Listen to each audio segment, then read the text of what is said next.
Hi guys, welcome to my next video about processes.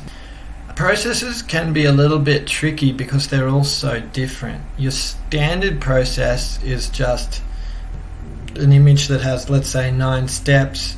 For example, how to make chocolate. So you get this, then you go this, then you go this, and you finally get the chocolate at the end. That's your basic one, that's your easy one. Then it can be more complicated, like how a machine works. So you have to sort of figure that out. This one is sort of an example that's kind of in the middle. So it's not a super straightforward process, but it's I think a good example to give you the basic idea. Let's have a look now at what we're dealing with. I'll read the task. It says, the diagrams below show the stages and equipment used in the cement making process and how cement is used to produce concrete for building purposes. So remember, just like with all Task 1 academic writing, we should do an introduction, an overview, and 1, 2, or 3 body paragraphs. Usually with processes, I try to do 2 body paragraphs, but often just 1 is enough. Yeah, in this case, because you've got the 2 images, it really lends itself to 2 body paragraphs. First job is to paraphrase what they said in that first sentence. In other words, say it in my words. So instead of saying the diagrams below show, of course I don't need to say below, and I should change the word show because, well, why use the same word as them when there are other options available? I've said the diagrams illustrate how cement is made and used as concrete for construction. Okay, cement is made, that's the first image, used as concrete for construction. Well, they mentioned there that it says to produce concrete for building purposes. Building purposes, of course, is construction. Next, our job is to write the overview. Now, this is a bit tricky. I mean, the basics of overviews for processes is what's the opening point of the process, and what's the last step of the process, and how many steps there are.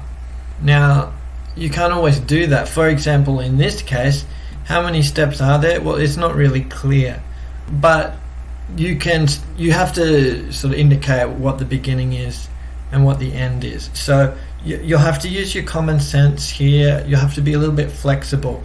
I can't give you the exact formula for every single one because they're all so different.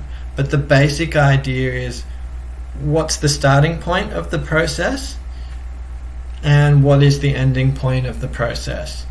If there is a number of steps, say that as well. So what did I say here? I said it can be seen that there are many steps required to create concrete. How many steps? Oh, it's hard to say, so I just said many. And remember that, so beginning with the ingredients of limestone and clay and ending in a concrete mixing device. So again, how many steps? In this case, it's unclear, so I just said many steps. It might be 8 steps, 9 steps. In this case, just many. The beginning point, ingredients, limestone and clay. Ending point, concrete mixing device.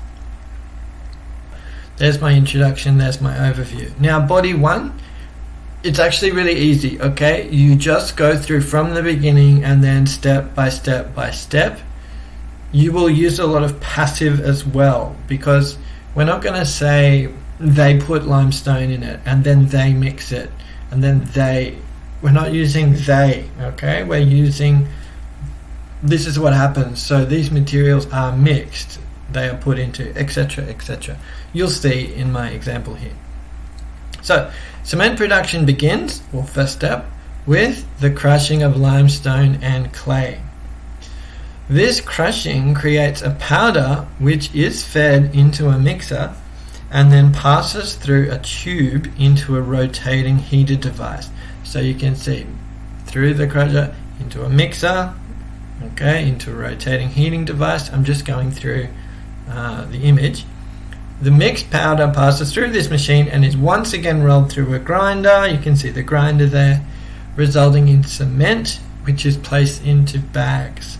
As you can see, just go step by step by step.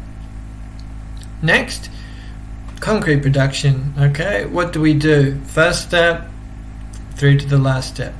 Concrete production is a fairly straightforward process which simply requires the mixing of 4 ingredients. This mix includes cement, 15%, and water, 10%. Remember, I only let myself use brackets twice per task. That's just my own rule to avoid doing the same thing over and over again, just to show some variety. The next one, I don't use 25% in brackets, I say a quarter. Okay, well, a quarter of this mix is sand, and the remaining half, 50%, is gravel. What happens? These ingredients are put into a concrete mixer which rotates in a clockwise direction. They had arrows for the direction of the machine. I don't really know why, but so I thought, I'll put in that it's clockwise to show those arrows as well. And produces the final product ready to be used for construction. Now, why do we know it's used for construction? That goes back to what they said in the task. They said concrete for building purposes, and that's why I've used for construction there. Now, the other thing you need to remember is that, as I said before, you need to use passives throughout these. So let's go through. What are the passives from body paragraph 1? Well, we can see in the second sentence we've got which is fed. Is fed. So passive, by the way, is be verb plus past participle. So the be verb is fed past participle into a mixer, and then it passes through a tube and a rotator. Next one is once again rolled. So is rolled through a grinder. That again is passive. Be verb plus pp.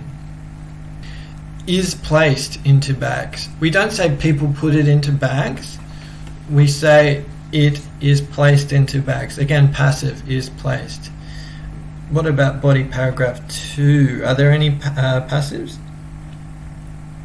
Yeah, down the bottom, the action, the ingredients are put into a concrete mixer. Not people put the ingredients in, the ingredients are put. And again, in the last sentence, be used for construction. That's not so important, but that is a passive as well, to be used. So you get the idea, alright? These are tricky because they're all so different, but the basic idea is, in your overview, what's the beginning point, how many steps, if you can, and what's the final point of the process. Again, be flexible. It just depends on what process you get, but that's kind of the basic idea. And then, as you explain it, use passives. Never say they do this. You say this is done. And that's the basic. That's basically all it is. So it's not actually that difficult. You can use words to show progression, such as first, next, after this, following this, finally, ultimately. Don't use one of those at the beginning of every sentence, because you want to show variety. It's always good to show a bit of variety in the language that you're using. For example, look, if you look at my one, I never actually say first, next, finally, ultimately, but mine still shows progression. So if you want to, you can use first, next, etc., but maybe not for all of them, and it's not something you have to do. Just make sure it progresses naturally. Alright, as you can see, it's pretty simple, but again, it does depend on the process that you're given. Some are easy, some are very hard. That's, I think, a good model though to work with. That's the end of this one. Let's move on to maps for our next video.